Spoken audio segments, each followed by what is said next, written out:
Question. How'd you even find this body?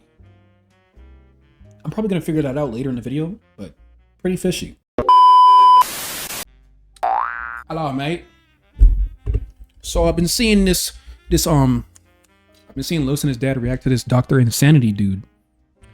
And I'm gonna just pick a video. I'm not gonna pick a crazy long video because your boy is standing. But let's see.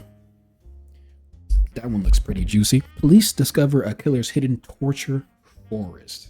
All right, hopefully this shit isn't too crazy, because hidden torture forest? Damn, my dude. There's be some weird dudes out here. Weird people. Oh, shit. SO389 dispatch. I've located the body. The scene's about 50 yards on a trail. This lone cop just discovered a dead body in the middle of the woods. What is that? Let's rewind that back. Let's get right into the news. Oh, shit. SO389 dispatch. I've located the body. The scene's about 50 yards on a trail. This lone cop just discovered a dead body in the middle of the woods. What is that? Bro, like, no bullshit, bro. Imagine the shock. You know what's crazy, nigga? Bro.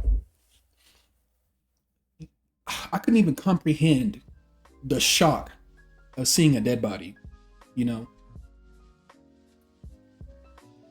I couldn't even comprehend it. I've only seen like a dead dog, my nigga. I don't count bodies in caskets because, that's a different type of dead body. A body in a dead body in a casket is way different than a dead body out in the fucking woods. We can all agree on that. So, I've seen a nigga dead in the casket. I've seen a brother dead in the casket, but I ain't never seen a brother dead in the woods. That freaked me the fuck out. Sounds like it's heading this way. I feel something nice up top of the body, carving the blood of the place. 10-4, signal 7. Please send another unit to my location. What he doesn't know yet is that the lifeless man in front of him has been tortured for hours by the twisted man hiding in this very forest. Bro, that reminds me of a old movie, dude. I'm gonna find it. Damn. There's a little eyeball right here. There's some creepy shit right here. Smell this right? You don't smell gas right here? Yeah. Think they're gonna torch him? I'm not sure what it is, but I've got movement east of my location in the woods. There's something moving around back this way. Whoa. He carries 3 or 4 knives on him. He thinks he's random. You're what? I'm just like a god.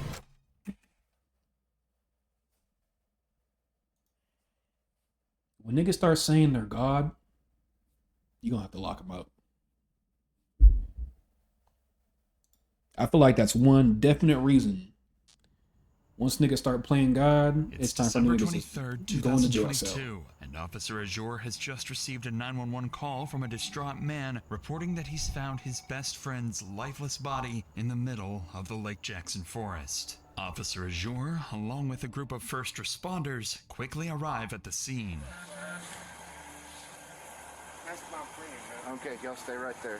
Here they encounter Jamie, the 911 caller, and his best friend Robert, both of whom urgently want to show the officer where their dead friend is. Considering the serious circumstances, Officer Azure decides to follow Robert into the forest despite being alone. 389, I'm 10-12 with him. Just give me a minute. I'm 10-12 with 2. I'm heading down to take a look. 361, if you want to come down, and 56 with EMS in the back. I'm headed down to the scene. I could never go in the woods alone in the night. Fuck night or day, just in the woods alone.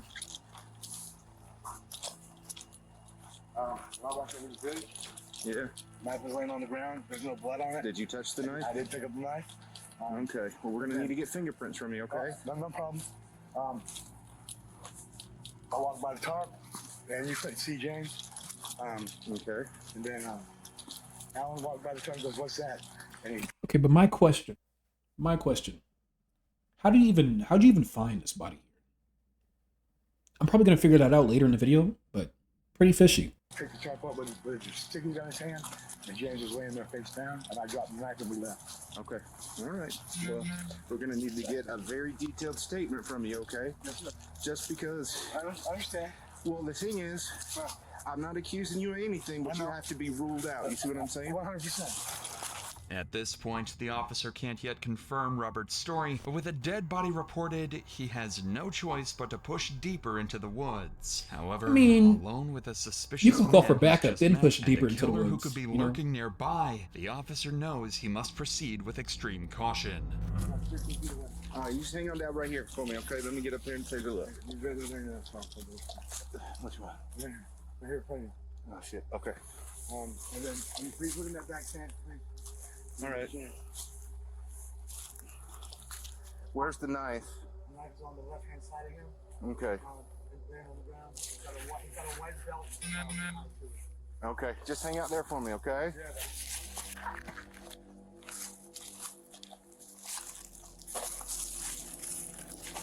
He crazy for going in the woods without his homies. I'm talking about. Jamie was telling the truth. Wrapped inside the tarp is the body of James Leidendecker. He's lying naked in a pool of his own blood, covered in cuts and That's scrapes. crazy. Realizing the severity of the situation, Officer Azure immediately instructs You know Jamie what? to head back. It's crazy that some of the shit we hear is only some shit I've seen in a video game, my nigga. Not even in a movie, in a video game. While he investigates further. That's when Officer Azure begins to hear some unsettling noises. Nigga did not turn his footsteps off.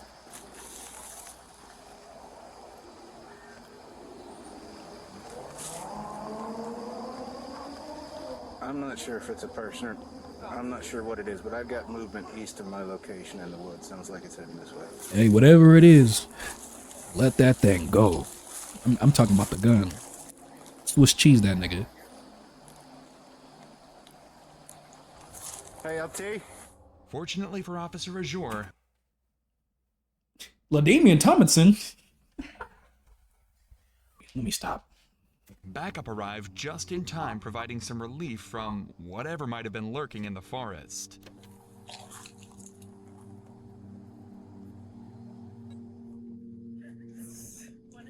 There's nothing for y'all to check. He's cold to the touch. All right, we got knife right here, body here, tents, whole camp spread up back here. We've also got one outstanding. There's 2 people who live in this camp, and one Caught her ass off guard real quick. The hell you talk about, nigga? is outstanding at the moment. Exactly. Yeah. I got a knife right here.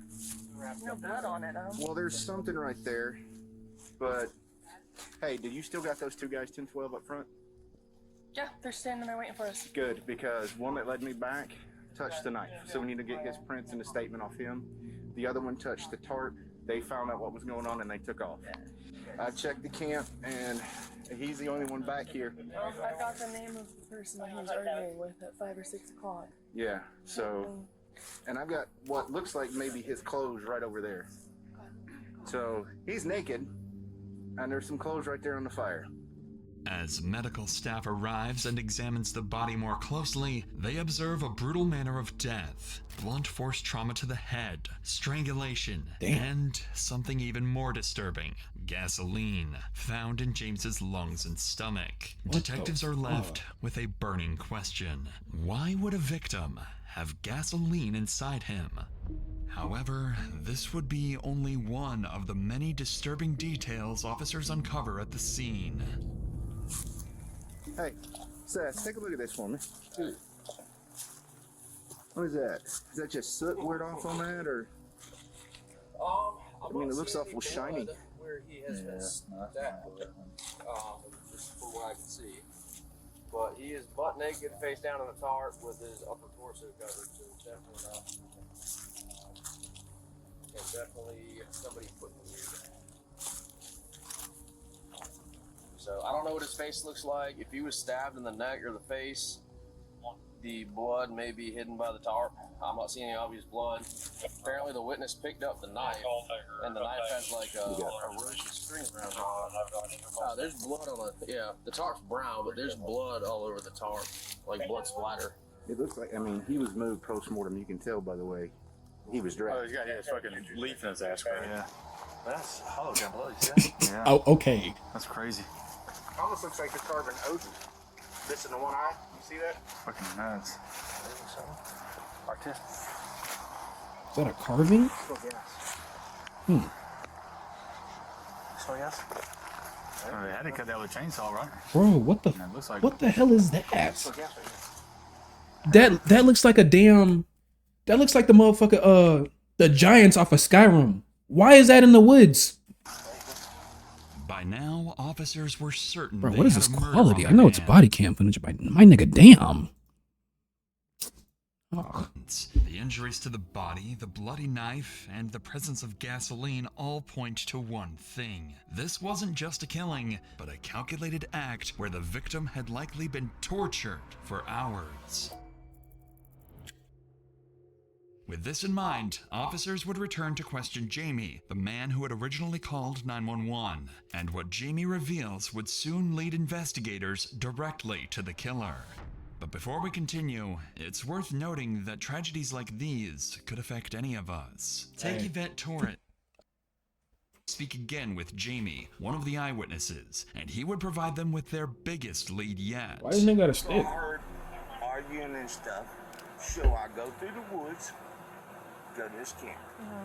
So you I left. walk back to the camp because, you know, Right. homeless people argue all the time about dumb shit. It's been a while now, and I haven't heard anything from James or anybody over there. So I go over there to me and my friend that's with The other Officer deputy. now.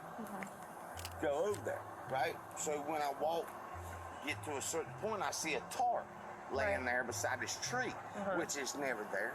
I And flip over inside the is- tarp is I don't even know if it's James or.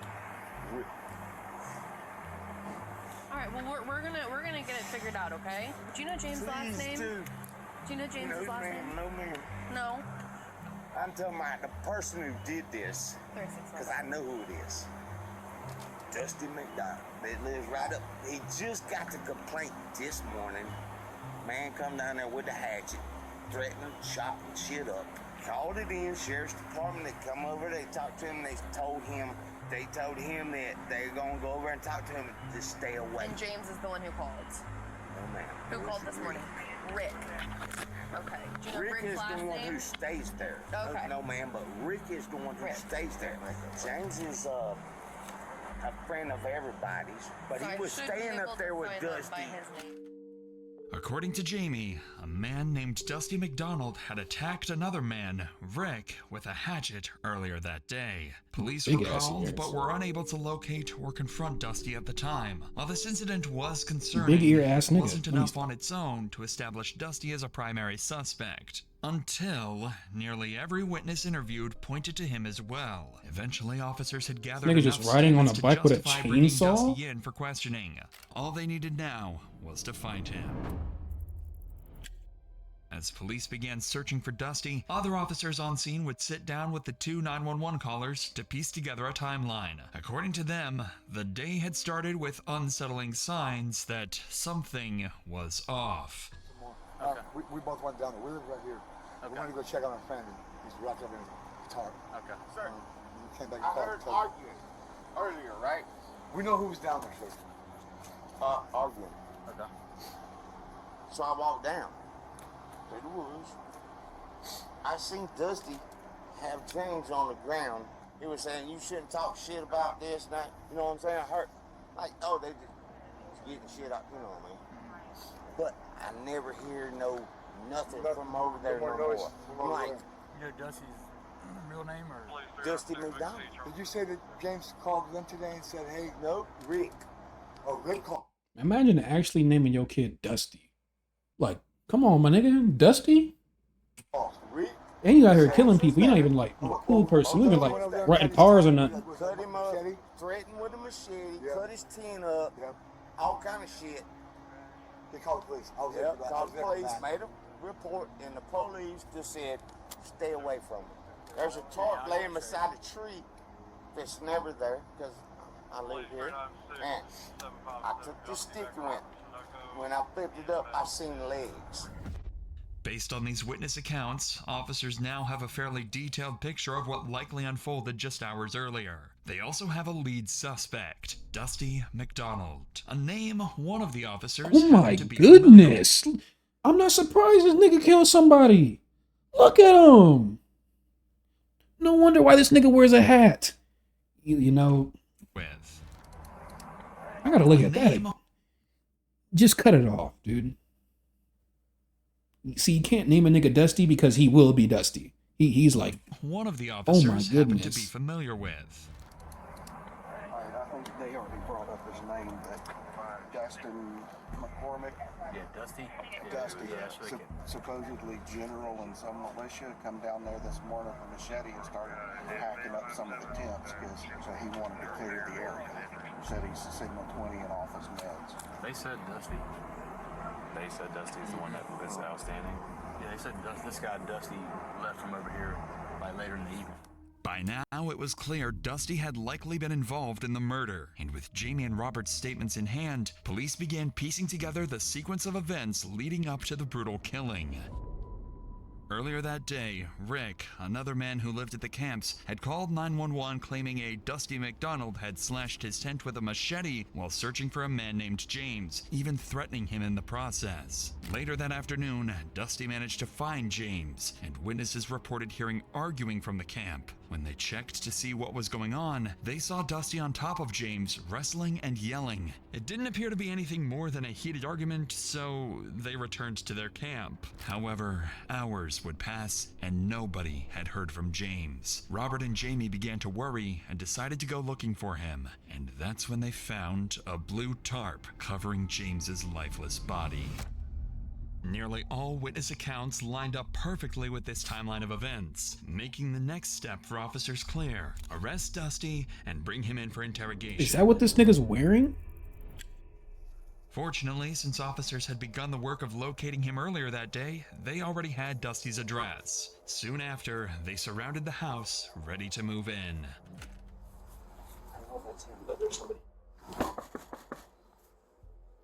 Sheriff Office, put a knife down, man. Come on out. Come on out. Come on out. I don't have anything in my Okay, hands. come on. Please, I don't Come have on. anything in my hands. Come on out. I'm right here, sir. Come on out. Dude, I'm right here. Dusty, Okay. Dude, yeah. turn around, put your hands behind your back. Dude, man just tried to light me on fire, dude. Y'all know what happened down there. That man tried to light me on fire, man. It's all on surveillance, dude.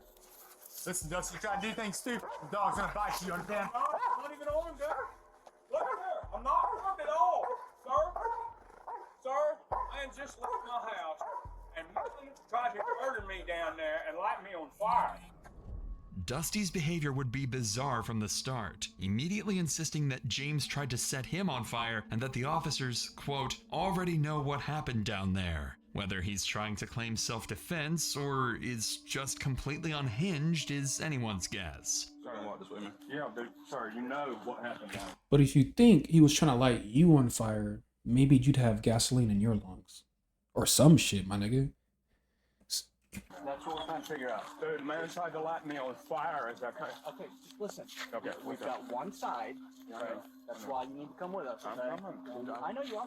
With the supposed killer in custody, officers concluded the disturbing on-scene investigation and began preparing for interrogation. If Dusty was their killer, given what had been done to the victim's body, it pointed to someone deeply disturbed.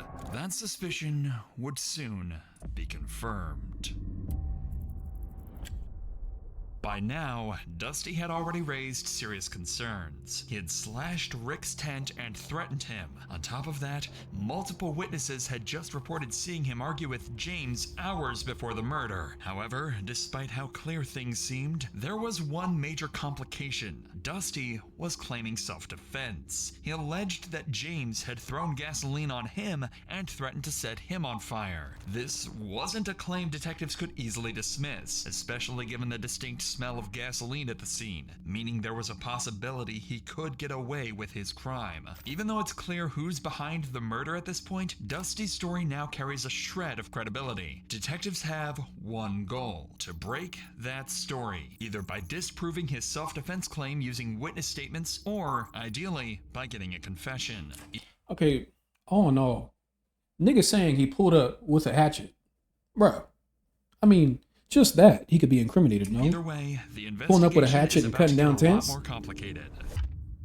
To move forward, detectives start by bringing in people from the encampment who knew Dusty well and interacted with him regularly. If Dusty had a pattern of violent behavior, these individuals were the most likely to have seen it firsthand. My goal here is to kind of get, from your perspective, kind of what you saw, what you heard. So he ain't really been fucking with me at all. I ain't never had no cross words. He's always insistent, oh, come up there and do your laundry and all that shit, you know. Come up there and get a shower. That's what it was. Come and get a shower. Come get a shower all the time. So I fucked up and got a shower and get him $2 afterwards, you know, just a gesture. Rick explains that Dusty often offered showers and laundry to homeless individuals in the area, sometimes charging a small fee. This catches the attention of detectives. These seemingly generous acts may be a part of a larger pattern of manipulation, a way for Dusty to assert control over the homeless community. It's a detail that could support their efforts to build a stronger case against him. I tried my best to get along with him. You know, he had a shower that we all used, you know, sometimes try to keep him good with him for those reasons and stuff, you know. Yeah, I get that. Never, my wildest dreams that I think he was capable of murder, and that's honest truth. I was just over there basically using his necessities like we all were. You know, we got a chance to, you know, shower, use the locker. I got it, bro. This guy is cooked. I don't know what drugs this guy was taking, but brother, damn. I could only imagine what this man looked like if this wasn't being filmed with a damn potato. Like, good grief. That's his way of making friends with us. He looks like a lizard. I had stayed with him before and he kicked me out. I thought I was in a light, so I was taking pictures of him and stuff like that with my phone, and I didn't even have a phone, you know. Like, I saw you taking pictures of me with your phone. I said, I don't even have a phone. He said, you gotta go. I left. That's that. Dusty lives in a house near the homeless camps, a property owned He by chooses his that grandfather. haircut. At first, much like Rick, Busby describes Dusty as someone who seems generous, allowing members of the homeless camp to use his home for basic amenities. As investigators continue interviewing members of the homeless community, a more troubling picture of Dusty begins to emerge. He has a history of strange and violent behavior marked by paranoia and delusions. However, officers face a challenge. The interviews so far have been too vague, highlighting patterns of behavior but lacking concrete details to build a solid case. This leads detectives back to Jamie, the original 911 caller and the person with the clearest recollection of events so far, and he's able to offer meaningful insight into who Dusty really is. Mr. Allen, my role here in all this, it's just kind of to get from your perspective, your side of things, what you saw, what you observed. Man came to my camp last night. Mm-hmm. I used to stay up there with him. He's a violent person. Okay. This Papa always wanted to let me stay there. But I feel like this guy, he's the only guy that really seems like he has something together up there. You know what I mean? The other niggas are like off a fucking, more than off a perk. They off more than a perk. They off a couple things and a perk. But this nigga seemed like he got it together. The only one. because he's the one that owns the property. The reason I don't stay there is because you don't do what he says, then he gets all angry and threatens you, and he just crazy shit. I said, well, What does he usually carry? he got a stick this time, but he's either got a stick, a machete, or knife. He carries like 3 or 4 knives on him, machete, sticks. He's like, he thinks he's Rambo. While Dusty had a reputation as a bully who routinely harassed the homeless community, no one expected his behavior to escalate to cold-blooded murder. His so-called generosity, offering his home for showers and laundry, masked a deeper need for control and manipulation. The same people he claimed to help were also the ones he intimidated and threatened, revealing a warped sense of power and superiority. That haircut is In the killing me, end, man. This contradiction may have set the stage for the gruesome murder. When Dusty was brought in for questioning, his demeanor was strangely calm. At this point, he seems to believe that he is seen as a victim of an attack by this homeless man. He didn't seem like he was in his right mind at all. Detectives were hoping to learn about Dusty's side of the story, but instead were met with, well, a lot of nonsense. You know I'm an owl, right? You're what? You know I'm an owl, right? Okay. This nigga already yapping. Yes, sir, I do. Okay, thank you. Thank you. This has been a really hard day. Sir, I waived all rights a long time ago. I still have a great sense of innocence within me if it ain't obvious to you this time. Throughout his interrogation, Dusty's responses are filled with incoherent delusions and deflections. In Dusty's mind, he's, quote, an owl, constantly watched, monitored, and under surveillance. It's clear that without his medication, his schizophrenia is spiraling out of control. And, I'm handling it remarkably well. If Jesus, man, that was some crazy shit, man. And to still be able to get us some usable intel, you'll get why staying at that place is so dangerous for me. I know a lot of trust is getting to me like that, but man, thank you for saying you'll be able to talk about this. Dusty seems to believe he's outsmarted the cops, thinking he's there to provide valuable intel as the victim. But he will soon find out that he's actually a suspect in the cold-blooded murder of an innocent man. I haven't shed a tear all day, I've been going hard, I don't know. I'm so exhausted. How long have you been doing it? I think I'd be pretty exhausted too if I just killed a nigga. Killed a dude. This kind of work? Not very long.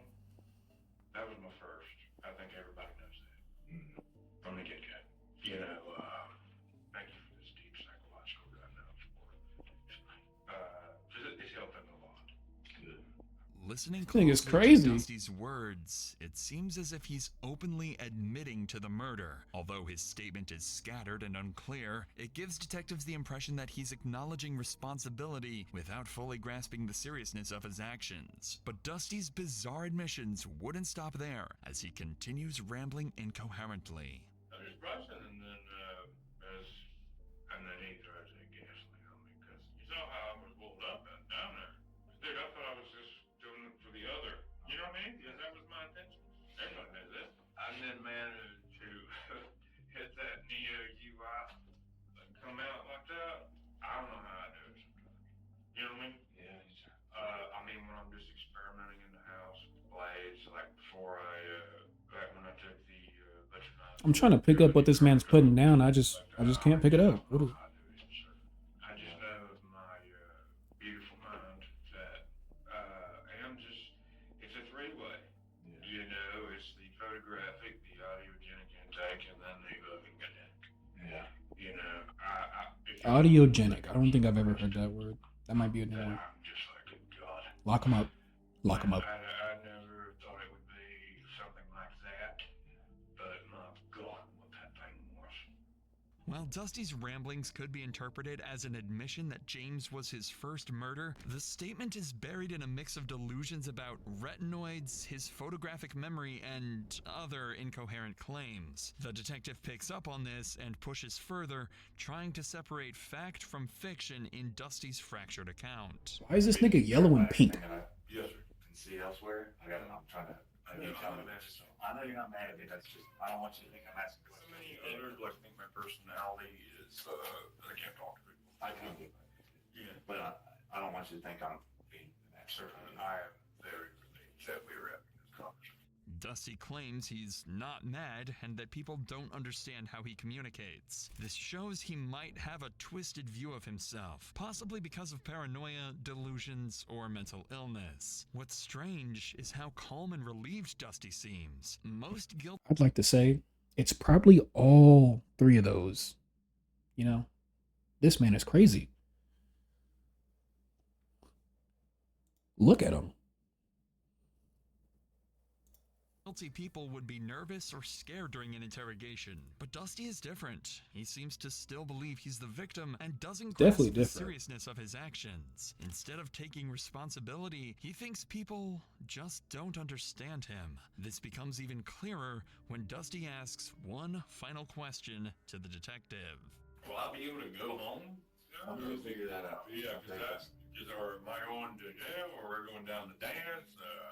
We're gonna have to figure that kind of out because you know how this thing kind of goes from here. I guess.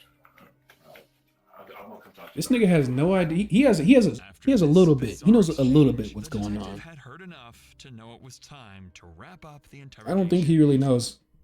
You know, Dusty's lack of remorse and distorted grip on reality made it clear they were dealing with someone who didn't fully understand the weight of his actions. According to the I think they're dealing with somebody who just, how do I say this, isn't all the way there.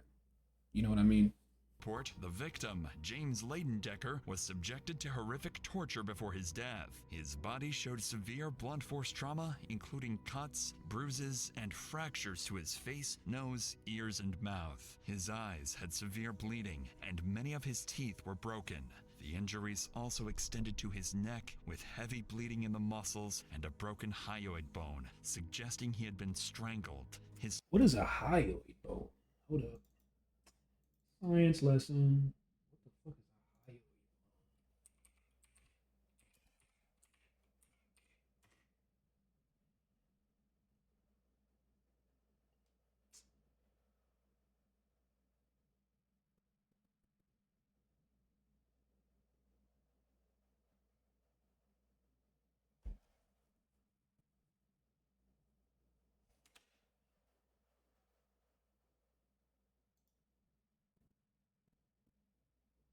Okay. Here's a good picture. Yeah. So that. Damn, people got a name for everything. His torso displayed several broken ribs, and internal bleeding was found in his chest and abdomen. One of the most disturbing details from the report was that James had been exposed to gasoline. His skin had begun to slough off in areas, and a strong smell of gasoline What does was slough found on his mean? arms, thighs, and hands. Gasoline was also detected in his lungs and stomach, indicating he had inhaled and swallowed it before he died. This made the murder even more gruesome. I don't know how else you get a nigga. I don't know how else you get gasoline in somebody's lung and stomach without waterboarding them. Especially in the lungs. You had to have waterboarded them. Dusty was I swear I'm processed not for crazy, forensic though. evidence and transported to the Leon County Detention Facility. The witness statements, his vague confession, and the forensic evidence from the scene were enough to formally charge him. Really? Dusty McDonald was charged with 1 count of first-degree murder, and as of this video's upload, his case remains ongoing. You know, it's crazy that, that obviously the crazy thing about that is that nigga's obviously crazy. He's probably not even gonna go to jail or do like real time with niggas, well, real niggas. But the people that'll take your booty. Yes, But sir. Yes, sir. that's that because that dude is crazy.